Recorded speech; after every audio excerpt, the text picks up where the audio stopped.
Welcome back to the Politics of Sports, Sport of Politics podcast. I am your co-host, Geoff Embler, along with Jonathan Grella. Cool. And before we kick it off, a few housekeeping matters. We can now be found on the Amazon Music app.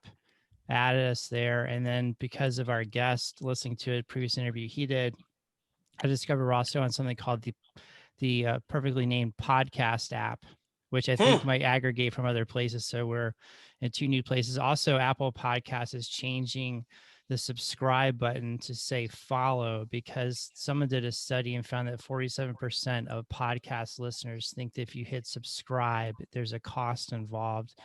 And as much as I wish there was a cost involved in subscribing to this podcast, there is not. So that's that. So I'm really excited to have our guest today, Paul Mitchell, who's the vice president of Political Data Inc. and the owner of Redistricting Partners. And the reason why part of the reason why Paul is here is a testament to the close-knit political world of Sacramento, because I just happened to buy Paul's house, which he graciously sold to us. And then every other political operative I've met in Sacramento knows Paul, and Paul knows them, and both sides of the aisle. So he's a perfect guest to talk about Sacramento and California politics. So welcome, Paul Mitchell. Thanks for having me. Yeah. So I was going to kind of jump right into it. So the firm Paul works with, Political Data Inc., which is also perfectly named. If you were looking for a more descriptive name of a political data firm, it'd be hard to find one. Yep. But we're heading into redistricting season here, and I know that the census data was delayed or is delayed. So how is that going to affect the redistricting process? And you guys work not just in California, but in other states too. Yeah. So at Redistricting Partners, we're working with a lot of local governments in California. We also are working, we have a contract in Mesa, Arizona. We have some contracts doing some work helping analyze redistricting in other states. So yeah, we do stuff in California primarily. Most of our municipal work is in California. So like we're doing redistricting for Long Beach, San Jose, Napa, Berkeley, Oakland, a bunch of local governments. But the late census data, I mean, it's going to have a huge impact on our timeline. We were supposed to be essentially receiving our data for the state of California within 2 weeks, and we're not set to get it for another 6 months or so. And so the impact on our process is just basically pushed everything way back and compressing everything up against this wall that is the June primary. So right now, the state is in this kind of untenable position where in most likely date that the state commission and local governments, cities and counties mostly, can start redistricting is probably mid-November, because of the deadlines and the processing that has to happen with the data even after it's released at the end of September. And then their deadlines for local governments is December 15th. Signatures in lieu, which is how you can, say what office you're running for and start collecting signatures. That date is December 16th. So local governments have to have their plans done the day before that's required, which is kind of impossible for counties to actually know who's going to run in what race immediately. And then the state legislative and congressional lines from the state commission, their new deadline is February 15th, which means that we would have people theoretically wanting to run for assembly, state senate, or to Congress, and going to their county registrar to pull papers, and the county just not knowing what district it's going to be because we're still months away from the lines being finished. So because of all that, we're going to be seeing a few things happening. We could see the primary moving a few weeks. We could see those windows of time for people to collect signatures for filing for office shorten. We could see the commission and other agencies like cities and counties kind of agreeing informally to being done maybe by the end of January. A lot of stuff is going to happen to try to get all this set of things done in this narrowed window of time, and make sure that at the same time that we're not shortchanging the commission's outreach, shortchanging voters' opportunity to vote by mail over a month-long period, shortchanging the county's opportunity to count all the ballots and adjust precinct boundaries for new district lines. So there's all these things that have to be accounted for in a narrowing window. And the worst case scenario is that the census comes back in 2 more months and says, oh yeah, we actually meant end of October. And then like all bets are off. Because these are, I mean, you're up against a lot of statutory deadlines, right? I mean, these are not easily movable targets. Yeah, in some cases they aren't. In fact, there's a constitutional deadline in the statewide redistricting process, and the only reason that changed was because the state Supreme Court intervened. So we actually are in a better position than a lot of other states because, 6 months ago, our statewide leadership saw like this train coming down the track, and the fact that data was going to even be as late as July instead of March made them go to the state Supreme Court, get some relief. They passed some legislation to move deadlines for local governments. They prepared essentially under the belief that there was going to be a 4-month delay. Now there's an additional 2 months for everybody to have to squeeze all this stuff into. Compare that to other states. One of the states we were working in, I believe, still has a statutory deadline of September 17th for their redistricting process. So they're now having to go about finding a 6-month fix, not just like trying to work around the edges to clean up 2 months worth of late data. There are states that are just completely in the hole. And you see already states starting to sue the census. States are going to probably be doing things like saying, oh, we're not going to have our primary, or they're not going to have their general election under the new boundaries. We could see a lot of crazy stuff. One state even floated the idea that they could run all their congressional candidates statewide in a, they had like 12 districts. And so the top 12 candidates, winners, would just be members of Congress. I can't imagine what that would look like in California. I was wondering something similar. Are residency requirements a factor, and could they change?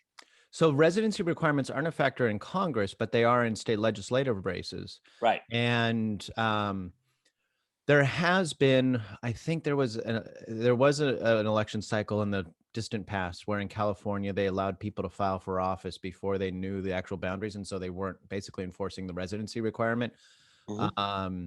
But that would be the kind of potential, thing we could see if, there's another month delay in the census or something else really crazy happens, where people could file for office, run for office, and, kind of figure out the residency later.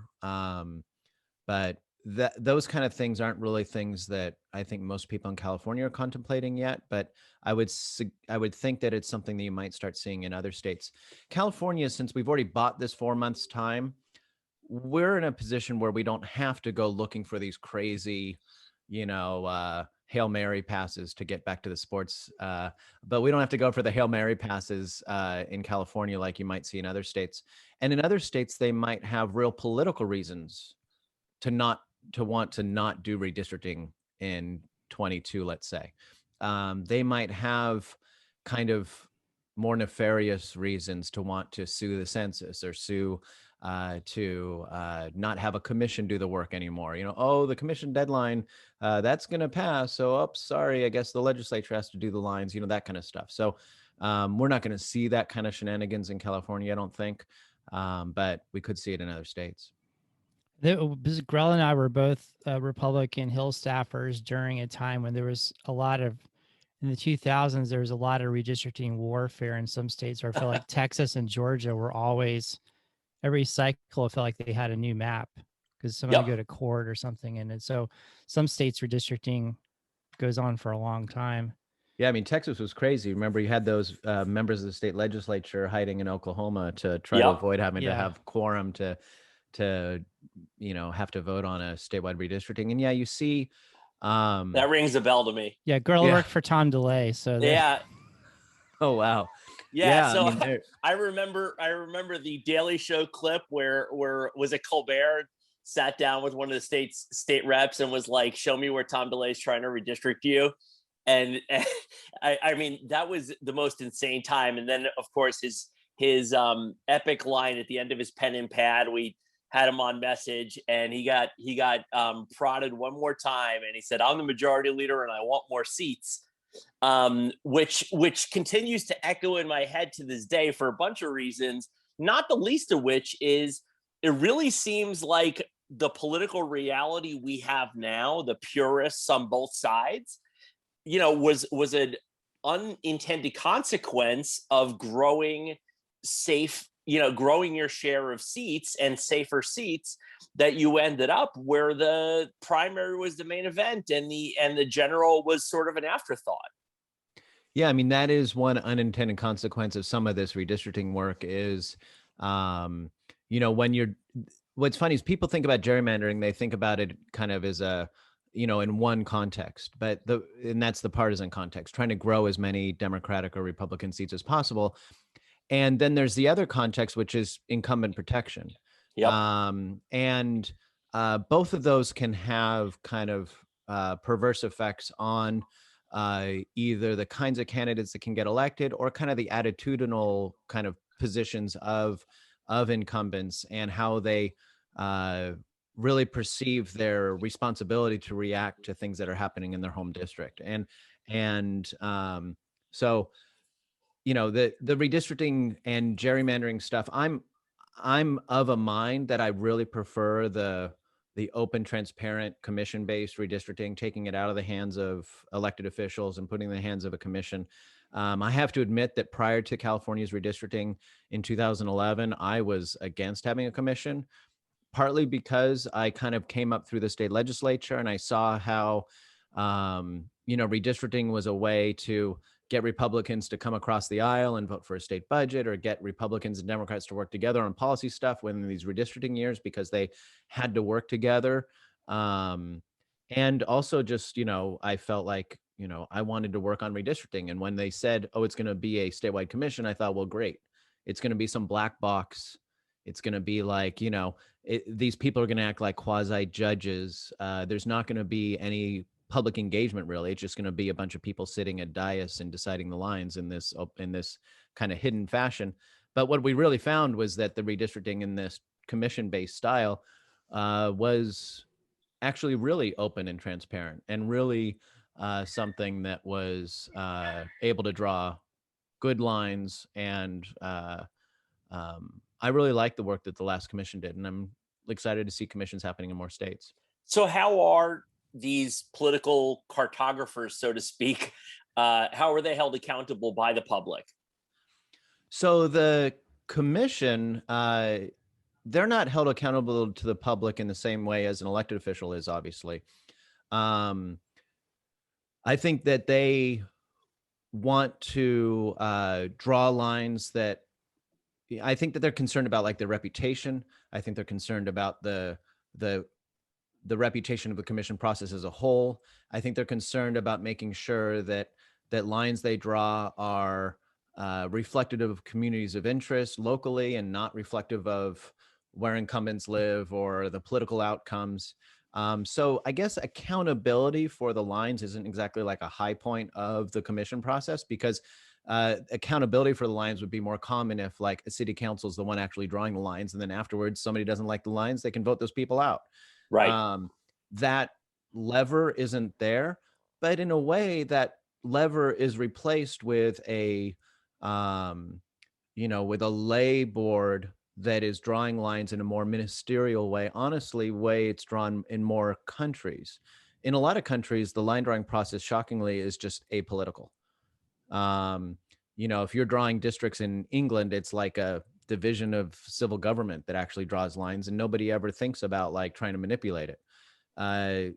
Legislatures manipulating and going overboard is, I think, what's pushed it into this commission process. And this commission process, I think, tries to get this thing to be less a political game and more of a, let's define the proper criteria. Let's try to follow those criteria. Let's draw districts that aren't, kind of a manipulation or a gerrymander of the process. I would have some reservations about the trust factor and the buy-in, particularly from folks on the right. I hope there is a way to make it less egregious and winner take all, as it seems to have become. But what's funny about that is that the polarization on commissions, Republicans were the ones that got the commission done in California. It was Republicans that pushed it.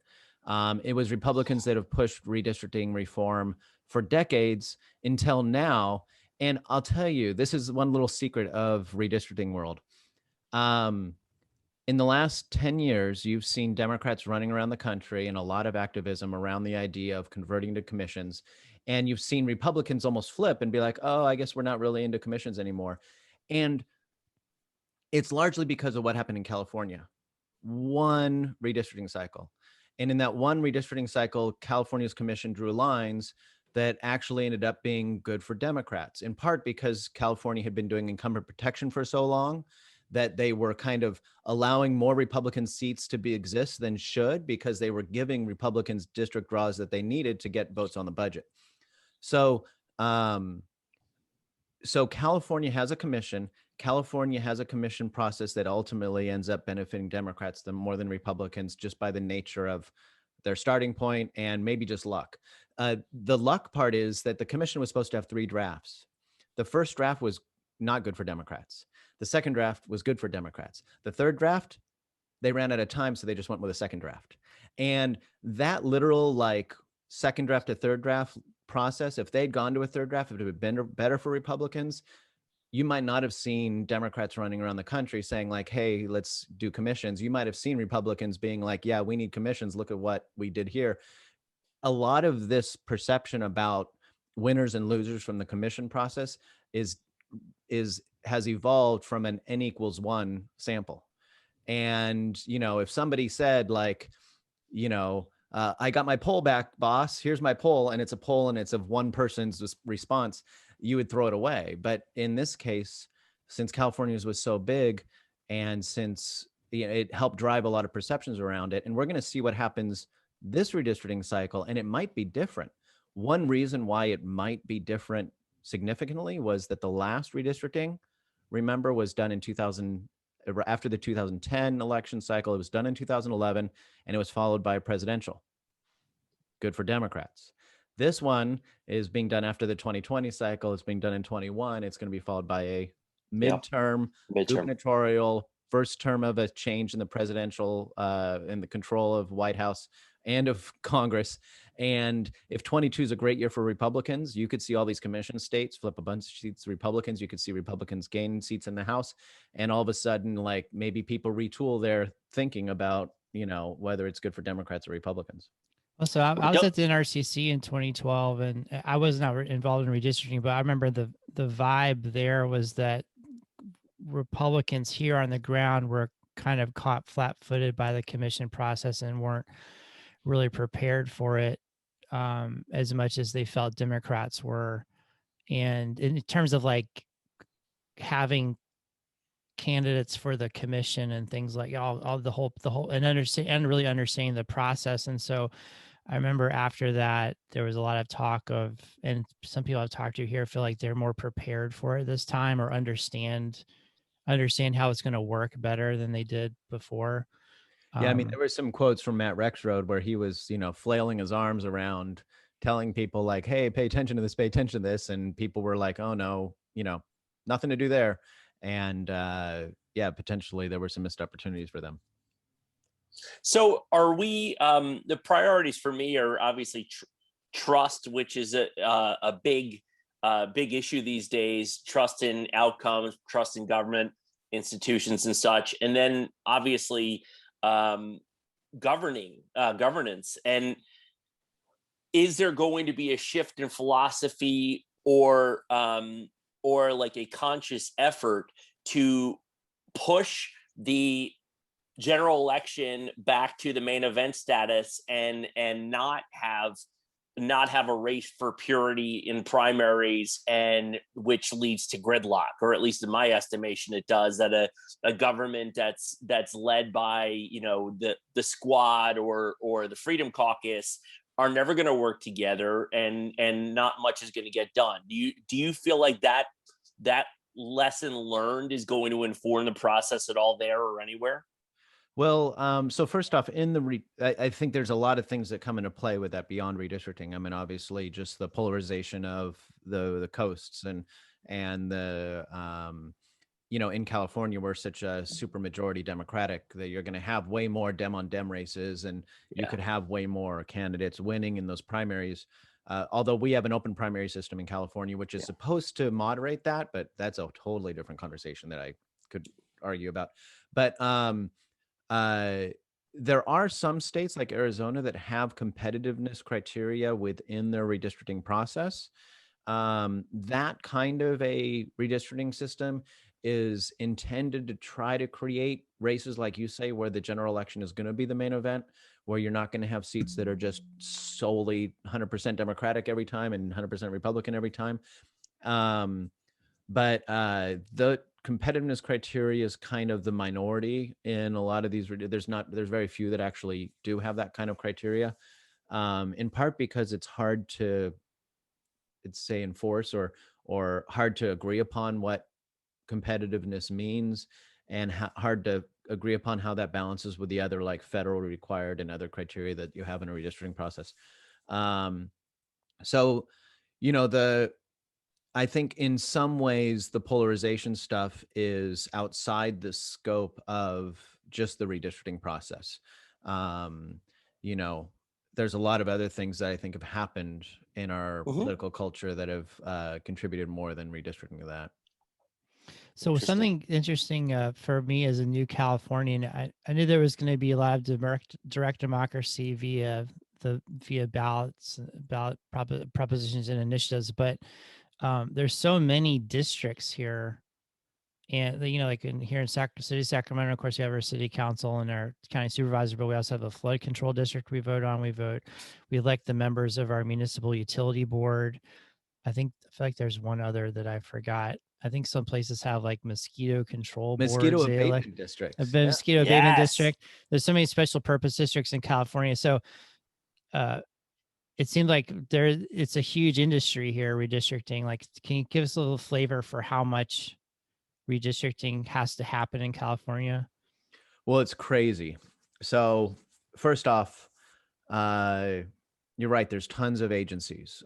We've done redistricting for fire districts, water districts, a harbor district in San Mateo. There are mosquito abatement districts. There's cemetery districts. There's, all kinds of stuff throughout the state. Thousands of districted elections, school board. Sometimes you'll have the high school board and the unified school board and the community college districts board and everything.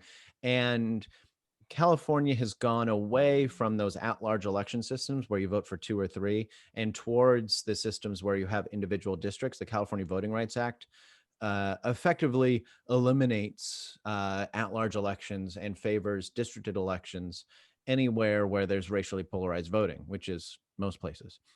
So there are thousands of agencies that need to redistrict. So you said Sacramento, you've got the city, the county, the school board, the community college district, SMUD, and a handful of other. SMUD is the best named utility in America. I love it. So there you go. You gotta call SMUD. I was like, what is SMUD? Yeah, there you go. That's going to be dozens of redistrictings in the region, hundreds of redistrictings overall, thousands of redistrictings around the state. Then you take the fact that in prior redistricting cycles, we used to in California have the legislative and all that stuff would be in the even numbered years. And a lot of cities would have their elections in odd numbered years. And then even some cities would have like weird election dates, like, in April of the even numbered year or something like that. The state has shifted almost all elections to the even numbered years concurrent with other statewide elections. The reason being that we were having these like elections in 2013, 15, 17 that were like 11% turnout. And the state said, well, when it's 11% turnout, you're basically having an election among the affluent white voters. You're not getting a lot of young minority renter participation. So it skews the types of voters that are participating in elections. And so let's move all this stuff to general election cycles. And so what that did was, in the past, redistricting would be split in half. The elections that end in a 2 would be done first, and then the elections that were in the odd numbered years would be done afterwards. So you'd have the redistricting cycle would spread out over, 2.5 years essentially. Now, since they're all running at the same time, the redistricting's on top of each other. So now the statewide redistricting is happening at the same time as city of San Francisco, same time as city of LA. It's all happening on top of each other. Add to that the compression of the late census data. Add to that there are basically 5 firms in California. So it's mayhem right now. We're working with dozens of municipalities already, and there's hundreds of municipalities that probably haven't even thought about, oh man, we have to hire somebody here soon. So it's going to be crazy. All right. So can you guys, I'm sorry, you still want to hit redistricting? Because I want to ask you guys both about Newsom and the recall and all that stuff too. Well, one more point, because shift to Newsom, but in terms of census turnout, I'm curious how you think, like, some states like California work really hard to get turnout for the census, and some states I think don't do a whole lot. So, I mean, California is expected to lose at least 1 congressional seat, perhaps 2. But how much do you think California's efforts may help? The state efforts may help offset the loss, where maybe a state that's predicted to gain a seat might not gain another seat because they didn't work on turnout as much as California did.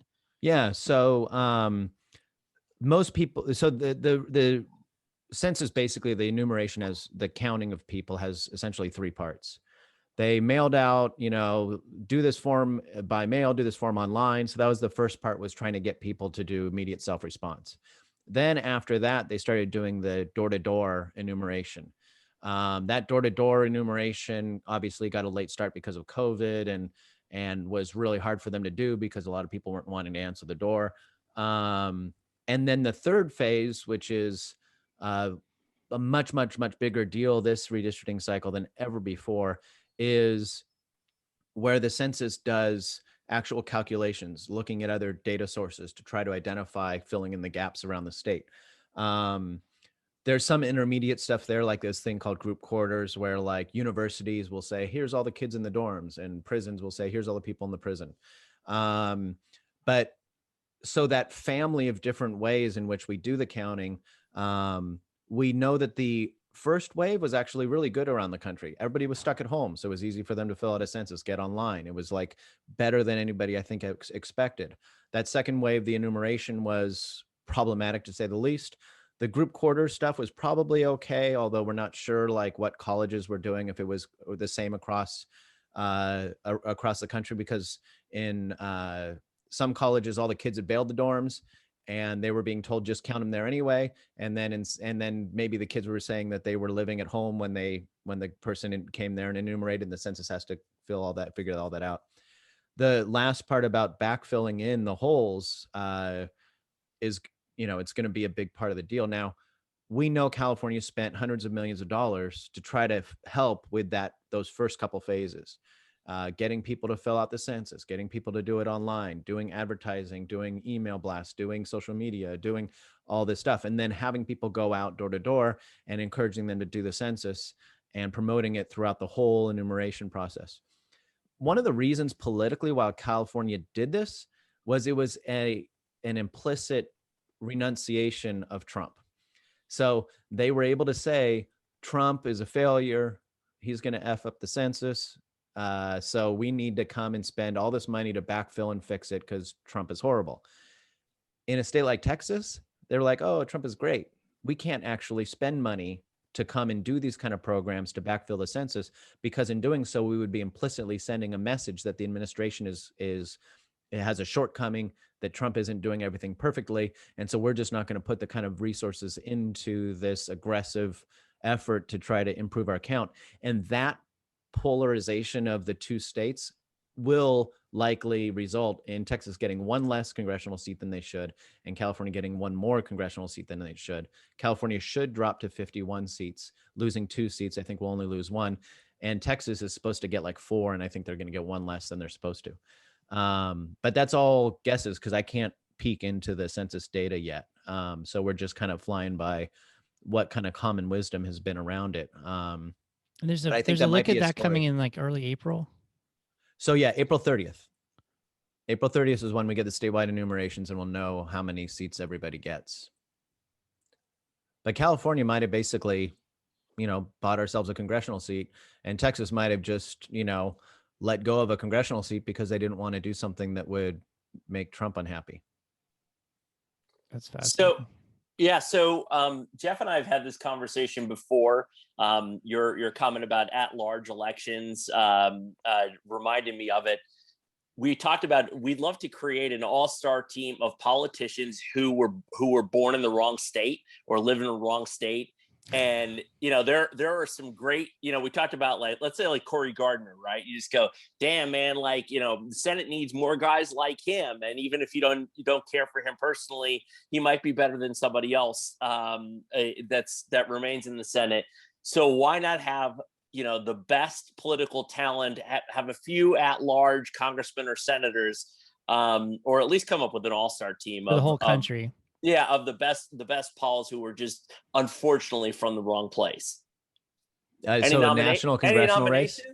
Yeah, no, any nominations for people who are misfits for where they live that you feel like would be great additions to this list? Like an Arnold Schwarzenegger? I mean, I don't know. In California, I'll tell you one that I think is an interesting misfit was Neil Kashkari. He ran for governor of California as a Republican, and now he's at the Treasury or something like that. Mm-hmm. When he ran for governor, he was such a weird duck for a Republican. He did this thing where he lived as a homeless person in Fresno for like 3 weeks. Like lived on the street to like understand homelessness issues.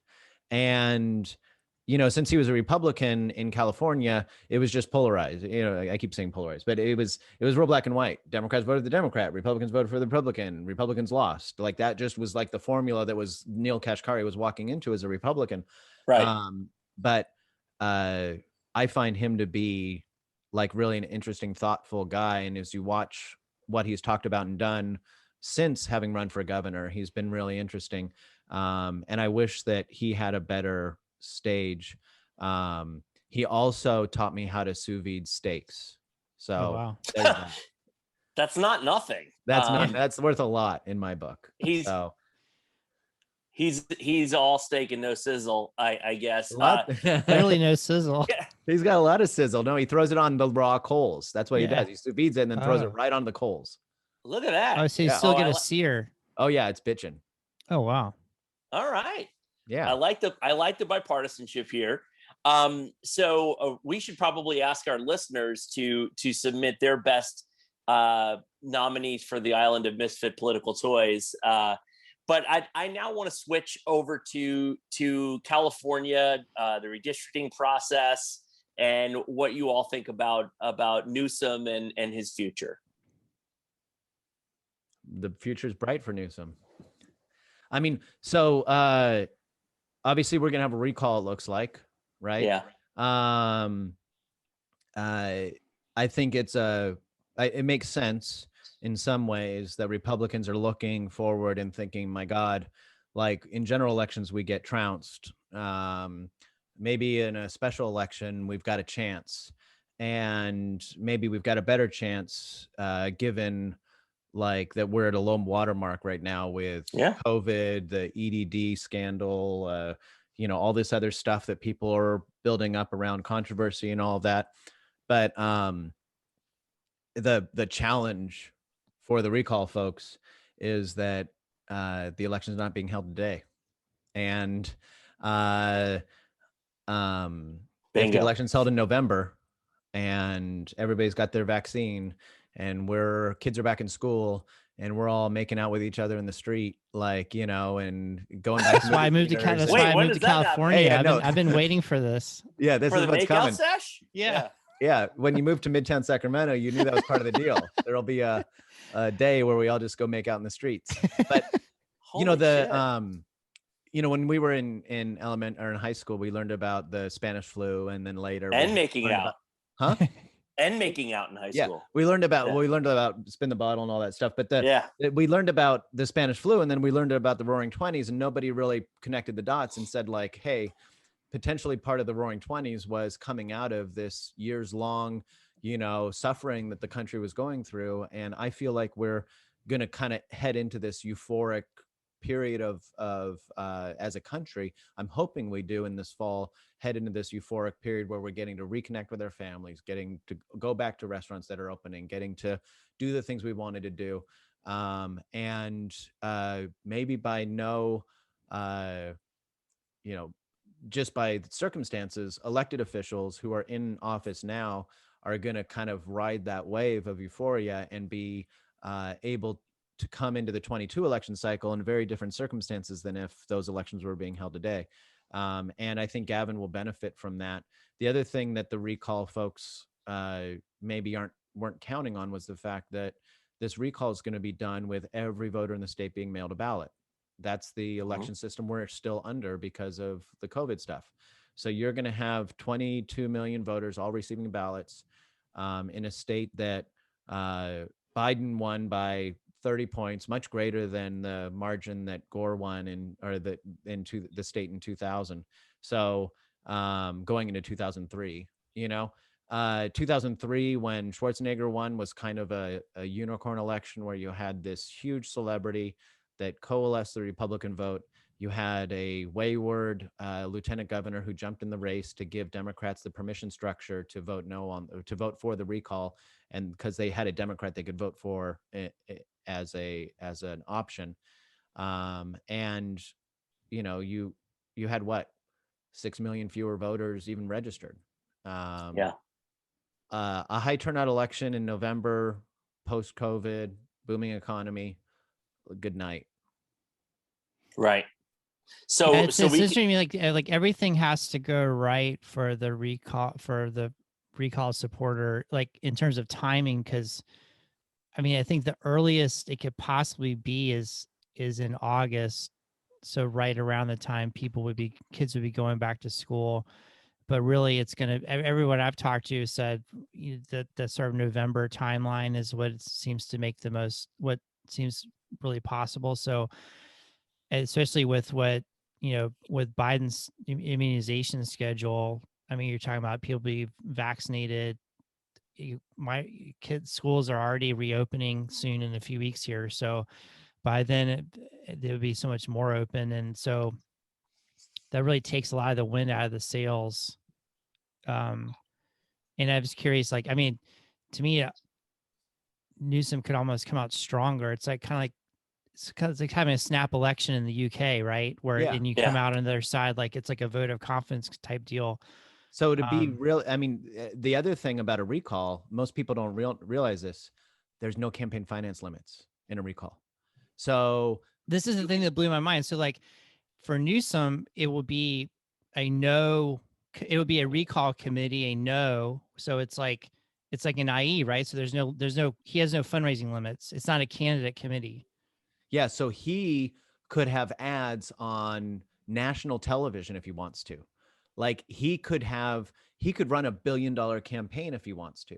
I mean, there are enough rich Californians, donors to Newsom, donors on the Democratic side. There's enough national Democrats who could see this as an opportunity to push back on those who are trying to recall or kidnap the governor of Michigan, to, blame Democrats around the country. They could use this as a platform with unlimited fundraising, unlimited spending. And you could have a situation where not only does Gavin survive this, but he is given an opportunity for $1 billion, PR effort to bolster him on a national stage, put him in a position where 22 just becomes a cakewalk for him, and makes Democrats stronger up and down California and even national. I mean, there's a silver lining to this recall for Democrats. Nobody wants to have that risk that, okay, 5% chance COVID comes back, there's a variant, kids don't go back to school, businesses are failing, it's horrible, and they oust the governor. Nobody wants to gamble with that 5% chance. I think Democrats learned that in 2016, that even if something you think is completely impossible, that you don't want to gamble with it, so let's not even try.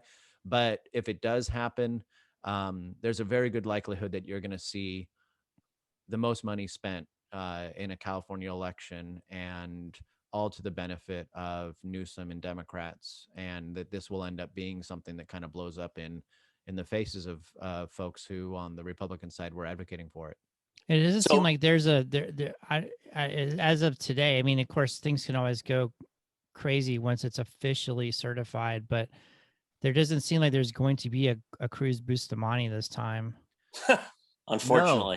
No, Where I have mean, you gone, Cruz I mean, Bustamante? you're already seeing a lot of the unity press conferences and stuff. It seems like Dems really learned the lesson from '03. Like, I mean, I've someone that told me about what Bustamante's logic was, to still have a Davis person if yes passed, but what the effect was to weaken Gray Davis. So that seems to be the lesson that was taken away from it. Yeah, I mean, the message he had even had signs that was like recall no, Cruz yes, like that.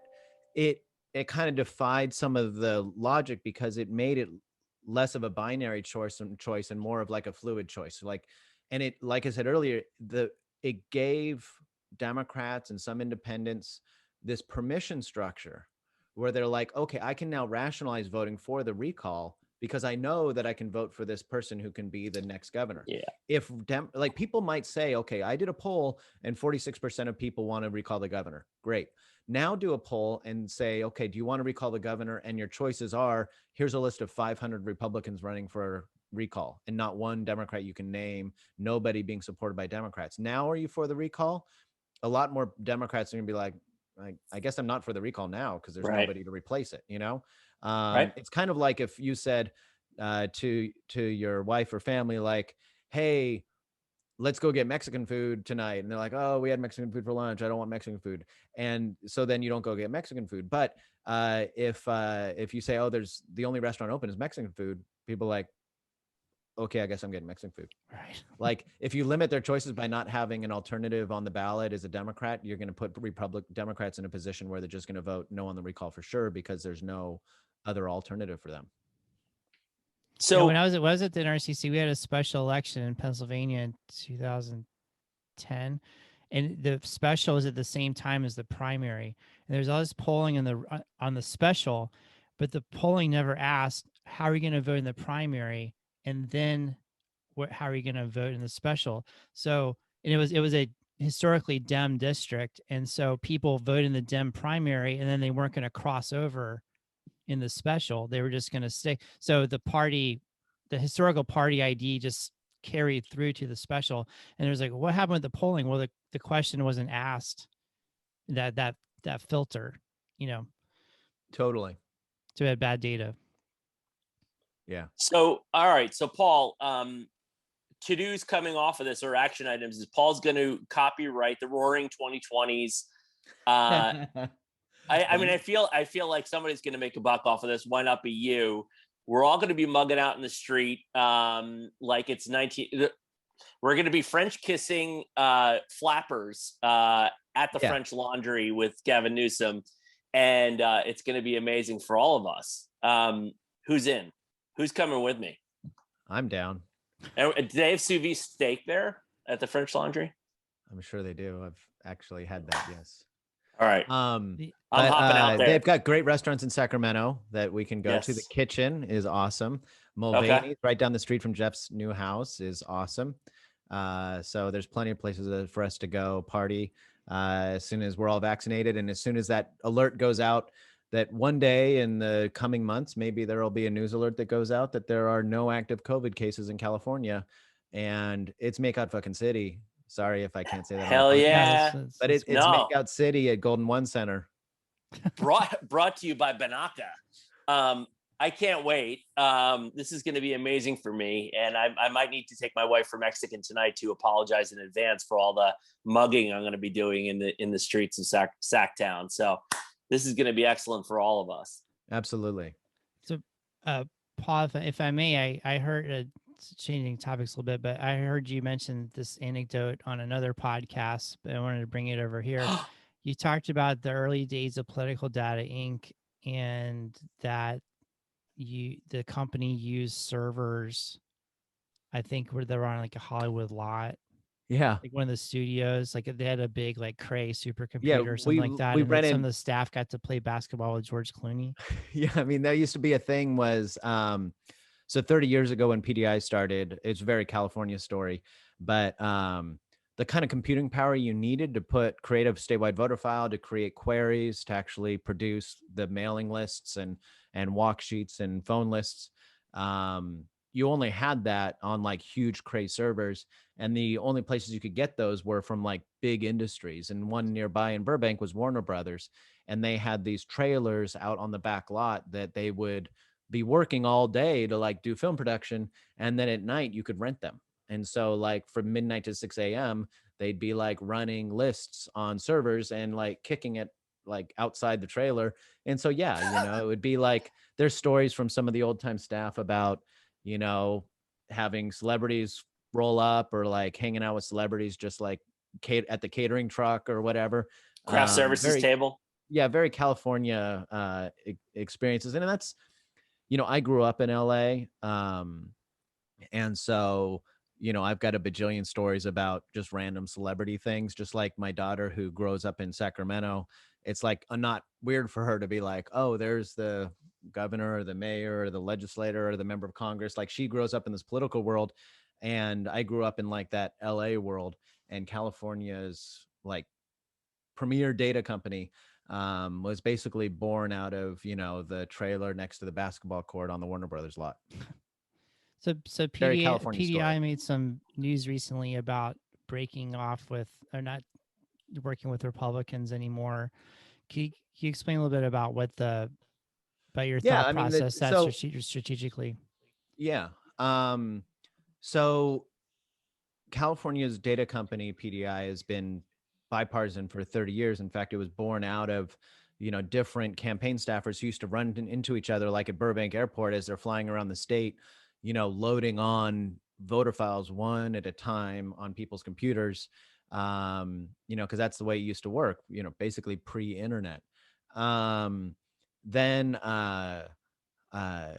over the years, the data world has kind of changed. We are experts at PDI at managing this voter file over kind of this longitudinal process over, 30 years, where like we have more data on voters and all their past voting history as they've moved around the state than any other data company could ever try to get now, because it's basically impossible to go get all that historic information. So we have this treasure trove at PDI that's built out of this company that's been around for so long. And that's really our calling card. We've done some work over the last few years nationally with Catalyst, working in other states, providing the software tools that we have. We have a great online system. We have a mobile app. We have an emailing tool and all of that. But one of the challenges that we found in the last few years, especially, was that there are technologies and staff people who come from kind of the national side where everything is so polarized. You're either like in the Democratic silo or in the Republican silo, and data is partisan. And if, as an example, we wanted to work with a modeling company and say like, hey, let's build some models to do some different things, we could get into another time, but you don't really need to turn out model in California. But you do need models oftentimes around persuasion and things like that. And we would not be able to do that because a Democratic firm would say, well, wait, why are we doing a model and like putting it into the same database that the Republicans have? Or call technology, like a texting technology, like the Elizabeth Warren campaign did this texting program, and we weren't able to put it into the PDI and provide it to our Democratic clients because the program that we were giving to Democrats is the exact same program we were giving to Republicans. And there was this inability for us to essentially continue to innovate when a lot of the leading innovators that we wanted to hire only wanted to work for a Democratic firm, and the programs we wanted to implement were only available to be used by Democratic side. So we knew that this was kind of inevitable, that we would have to do this at some point, break from this historic move and go to becoming a partisan firm.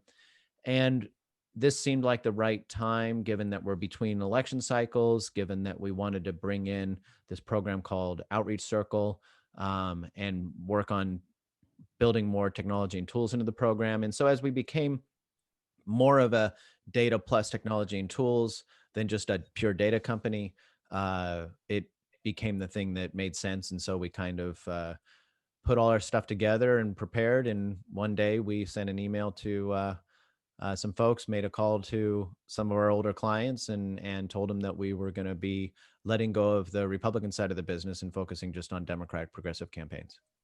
And there's It's not you, it's me. Yeah. Exactly. Yeah, it was a breakup. It was oftentimes discussed as like a breaking up, and you don't do Dear this breaking John. up, huh? Dear John. Yeah, exactly. Yeah. So But it's interesting because there's always this constant technology battle between the parties, and one cycle, one party has figured out the new future of politics, and the next cycle, the other one, caught up with it. I mean, Republicans definitely felt in the wilderness technology wise during the Obama years, and then it seemed like there was a lot of innovation that happened at the RNC. But for now, you think there's more. I mean, and I know friends of mine who have worked in the Republican side, technology wise, struggle to find developers and stuff to work with them because it's very much when people get into partisan politics, there's a lot more leanings toward the left. But you feel now there's the innovation is really on the Democratic side. well, yeah, I mean, I think a lot of the technology and innovations on the Democratic side. I think that on the Republican side, there's, there are big companies that are working on the data space, but yeah, it doesn't seem as though they're doing as much innovation. But and this is also what felt right for us. I mean, I'm a Democrat. The owner of the company is a Democrat. We've had good relationships with Republicans, over the decades. And working in Sacramento, it's, as if I'm sure when you tell people you live in the Purple House, they're like, "Oh, Paul's house," and it's like, and it's not like there's a lot of hard feelings between people on an interpersonal level. But yeah, it was the thing that made sense for us as a company. A lot of the Republicans that we know understood and accepted that. And there were some Republicans who even said like, "Hey, I kind of wish I could switch over and start working on the Democratic side or working on Democratic ballot measures, because that's where a lot of the campaign resources are, Yeah. in California. But you also still do work on nonpartisan races, of which there are many Yeah. down ballot here. School board races, city council races, ballot measures. And so as long as, if a campaign's hiring a Democratic consultant, they're going to have PDI, and if it's a nonpartisan thing, then they're going to be using PDI. So because we like to talk about the intersection of politics and sports, I know you are an avid cyclist, and it was interesting to me to meet another avid cyclist because it's a big thing in DC. So I'm curious if you think there's something about the political world or political operatives that makes that an appealing sport. Are most of the people you're in it with? Well, yeah, I definitely have a lot of operatives? friends, even out in DC. I talk with Amy Walters, and she and I keep talking about going cycling. And there's a handful of other consultant folks that I've ridden with, and elected officials I've ridden with. There was always this thing like cycling was going to be the new golf. It never did become the new golf, but yeah, there's a handful of people that I ride with, and cycling, to me, a lot of what I like about cycling from a work perspective is that it allows me to kind of have this flushing of everything out of my head. It's almost meditative sometimes. It's a kind of thing where you take the phone away for a couple hours. It allows you to think, and so there's that value to it. But I think also having kind of a passion outside of politics is important, whether it's, I've got friends who are into poker, and I used to be into poker a lot too. That there used to be a regular poker game right there where you're sitting, Geoff, with a bunch of the elected officials, and the current U.S. senator has been sitting right where you're sitting, playing poker, losing mostly. And And I think that it's kind of that balancing too, the having competitive drive in politics. Sometimes it's important to branch out and have competitive juices flowing in other areas, to not just be such a, one-sided kind of lifestyle, to have other places, other outlets. Yeah. Very cool. Totally. Bean, are you near the service window near your kitchen that you told me about? No, he's not. That's upstairs. That's upstairs. Yeah. My apologies. You don't. I sit in that room quite a bit, but I set all the stuff up down here. But so it's usually the service window is behind me on a lot of work Zooms. But yeah, that's a favorite feature of the entire family. That's cool. I bet. Grace will come up with excuses to like pass things through the service window. Right. Just because it's there. 86, the mashed potatoes. Right. Yeah, exactly. We need a dumb waiter. That'd be a cool feature to add. feature to add to the house. I don't think you're allowed to use that term anymore. A not smart waiter. Yeah. Right. Smart. Intellectually challenged server. Intellectually challenged waiter. The smart waiter is the robot that from Rocky IV. From Rocky, yeah. Was it Rocky IV? Yeah. Yeah, 4. Cool. Well, Paul, really appreciate your time. This is a great conversation. I learned a ton about. I'm always in learning mode about California, and once again, I've learned more about the state. I sort of jumped into the deep end of. So really appreciate your time. Paul, how do we get in touch with you? Oh, I'm easy on Twitter. You can find me at Paul Mitchell. The last 2 L's are 1, so it's PAULMITCHE11. Same as that on Instagram, political_data.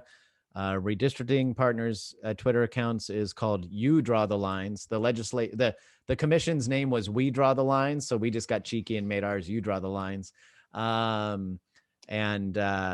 I'm pretty easy to find. Otherwise, I'm pretty out there on social media. I just joined Clubhouse, whatever that is. So yeah, we're both on Clubhouse, so we haven't done a club, or I think they call it a room.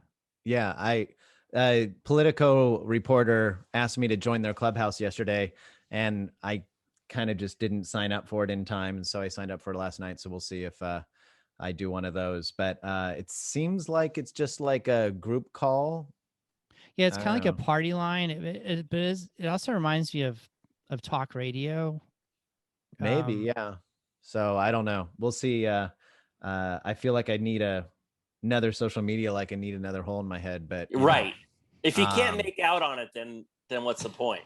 Yeah, well, for some reason I really hit a nerve with the making out thing. I don't know. But yeah, you caught me at the right time. Yeah. You're in need of something. Yes, exactly. Yeah, absolutely. I mean, it's spring fever. I think I'll blame it on that. Absolutely. This has been so much fun, Paul. Great to meet you. And I'm glad you didn't quiz me with too many things about traditional sports. I mean, I could handle myself in college basketball and cycling, but that football stuff and whatever I see, baseball, it'll never catch on. Yeah. I'm lost. All the ball sports. Jared Huffman, Congressman Jared Huffman, one year we were at the inaugural, and he meets my stepkids, and he says to him, he goes, "Do you guys do any sports?" And my stepson says to him, "Yeah, Paul takes me cycling," and he's like, "Cycling isn't a sport." The only sports are sports with balls, and that's not sports with balls. Yeah, you have to have balls. Jared Huffman was a national volleyball, like on the national team.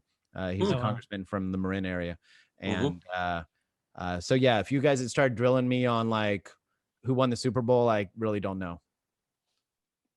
That's okay. And if you started asking me about unicycles or penny farthing, I wouldn't know anything about that I would either. be asking you who Matthew Vanderpool is. Do you know who Matthew Vanderpool is, or who do you like more, Matthew Vanderpool or Wout Van Aert? That's the big question. Or Anna Philippe. One of those. Magnus for Magnuson. I don't know. The world's strongest man contest is in Sacramento this summer. All right, wow. I'm coming out for that too. I got an ad from Magnus for Magnuson about it on Instagram. Excellent. Excellent. You guys are in different social media circles than me. It does seem that way, Paul. We'll try to change that. We'll Clubhouse sometime, if that's a verb. All right, Paul Mitchell, thank you so much for joining the Politics of Sport of Politics podcast with Jonathan Grella and Jeff Embler of Protean Public Affairs. Cool.